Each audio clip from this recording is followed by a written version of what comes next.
And we're back. Day 3 of getting back on the diet. Still too early to even really feel like it's a diet yet, so I don't know why I'm talking about it.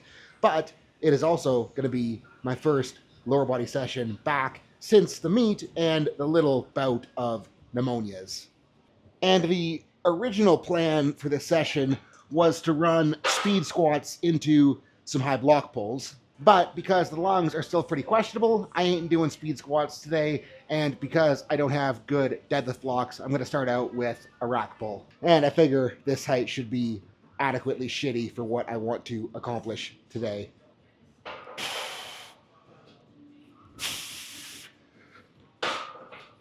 I really don't know why I just pulled the empty bar, because I haven't done that for literal years.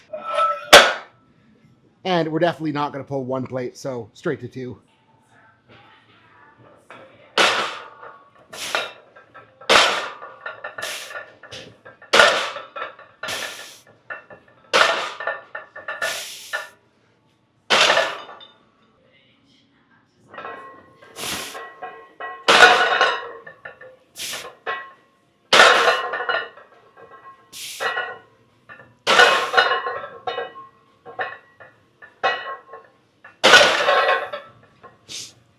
That feels heavier than I want it to feel. I think like the biggest thing there is after pulling on the kabuki bar in the Florida humidity, my hands got so freaking shredded that they're still like ouchie, ouchie, hurt. So I'm going to be a pansy and wear straps for the next set. And the reason I'm okay with being a pansy and running straps right now is that, number one, I don't have grip issues that I'm trying to skate around. And number two, 45 is too light to actually be training grip anyways, so pansy mode engaged. Probably go like 3 to 5 depending on how shitty this feels.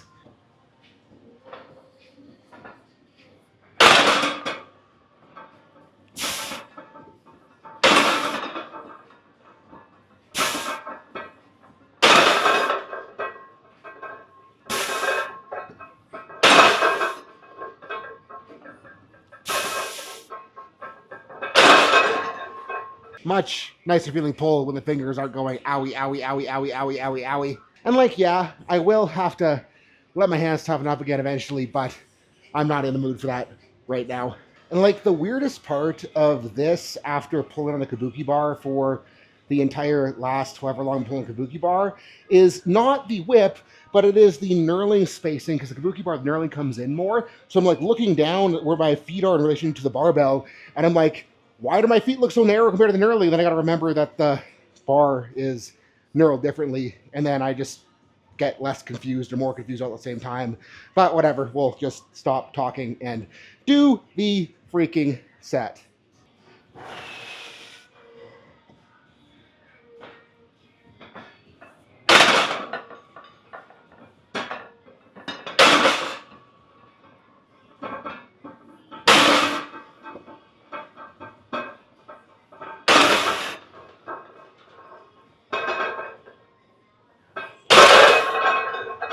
Yeah, that is good enough for today's intentions.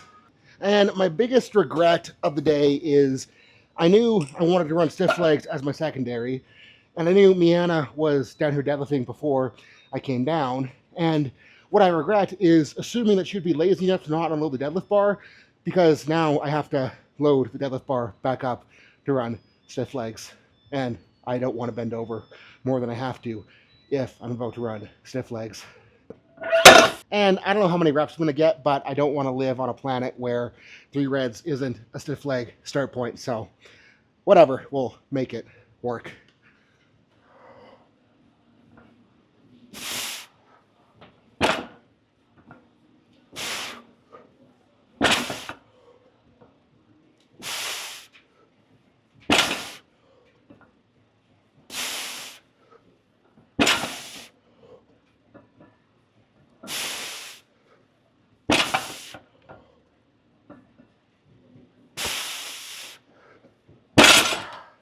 That's enough for today. I mean, for that set, because we're going to do another one. Rest period, probably a little bit tighter than I'm comfy with, but got to get it back in shape one way or another, right?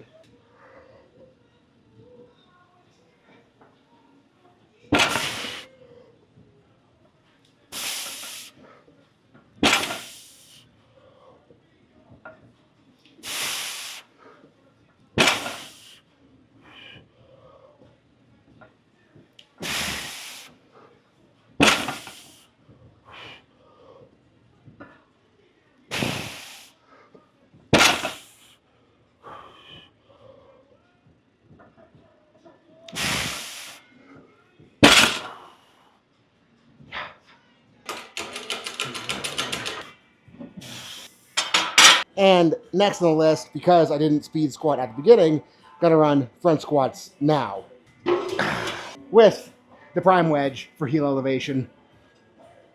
And with how things are feeling at this point of the session, really not expecting to need to put much more weight than this on the bar, but we'll see. Forgot how sketchy walking out under the wedge is. And then like the socks are really slippery too, so I'll probably have to put on shoes for the next set. Hopefully I don't die.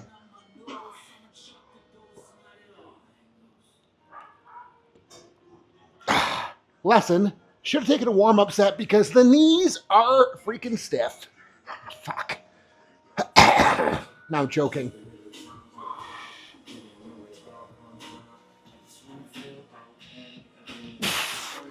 Rep 2 hurt less.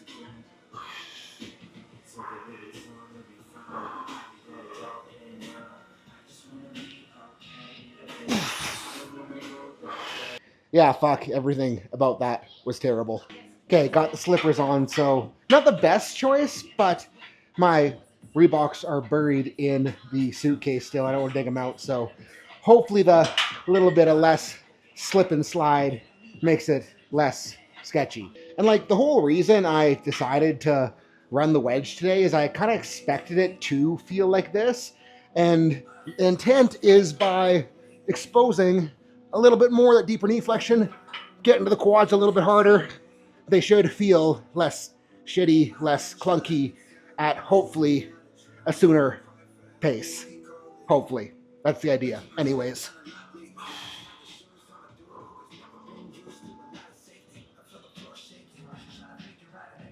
Oh yeah, that was 100% the slippery feet making it sketchy that needed to be. We're fine. Still like not great, but much better.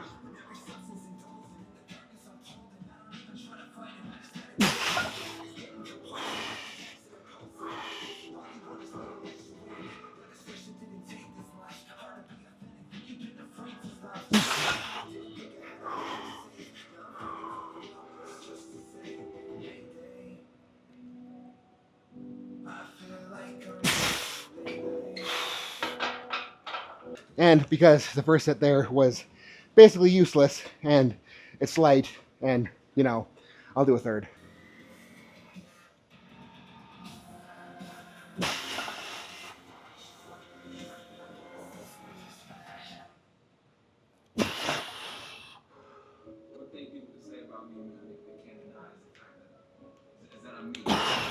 And the original plan for this slot was to run some Bulgarians, but with the knees feeling a little clunky, I figure I'll get into some FFEs, just body weight, trying to lube stuff up. And it's like, I haven't bent my knees for a week and a half. No freaking shit, they're gonna feel stiff. So the biggest goal I have right now in the session is just bending my knees until they feel less shitty, and that's gonna make them feel less shitty. And another thing with these is I was looking at some old video of when I was in Florida and I wasn't having like the same struggle with finding my brace. And I think like the problem with my brace right now is like I have the tendency to want to overarch and just ribcage flare away from pelvis. And I think the big thing is looking at old videos of these, my hip extension used to be so much cleaner, so much better looking here. So I just had more room to get my hips through so I could keep a better ribcage pelvis stack at the top. So I think that's going to be like the biggest thing I need to make sure that I'm doing these regularly for, so I can get the hip extension back so that I can not have a really shitty brace when I get back to pushing my squats into the next meet.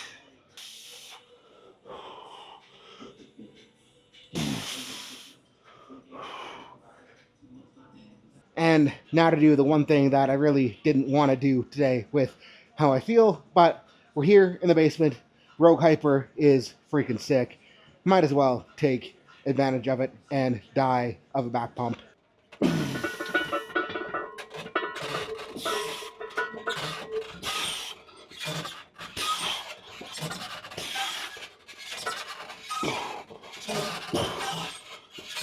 I lasted much less long there than I anticipated. Holy.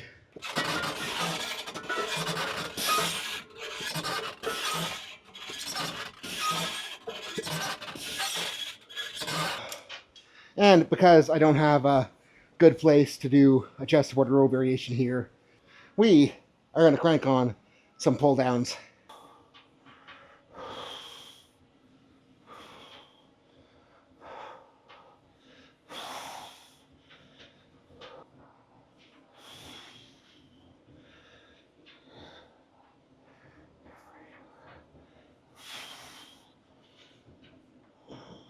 And I figure we'll close her out now with the good old-fashioned standing abs.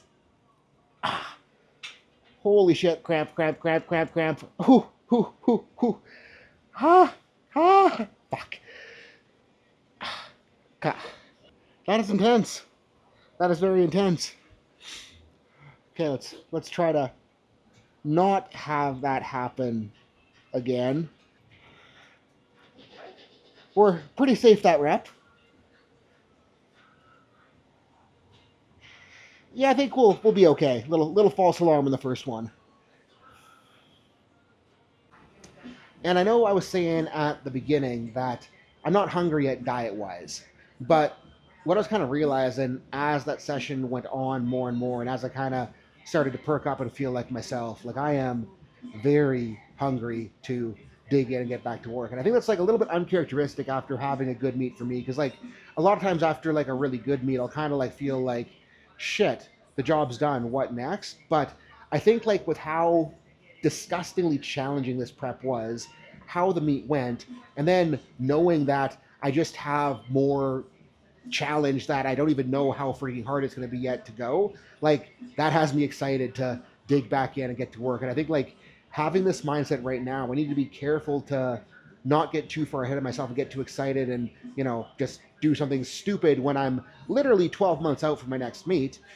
But I'm just, yeah, fired up, excited, ready to dig into this diet, ready to make this off season as freaking productive as possible, and ready to do my best to set a good example as we go. So thank you guys so much for watching. And if you need more help with your training, if you need to figure out a staking point, figure out some tactical something, figure out programming, figure out nag and ache, pain, whatever, hit the link below, sign up for Team Activated, and we will get you sorted.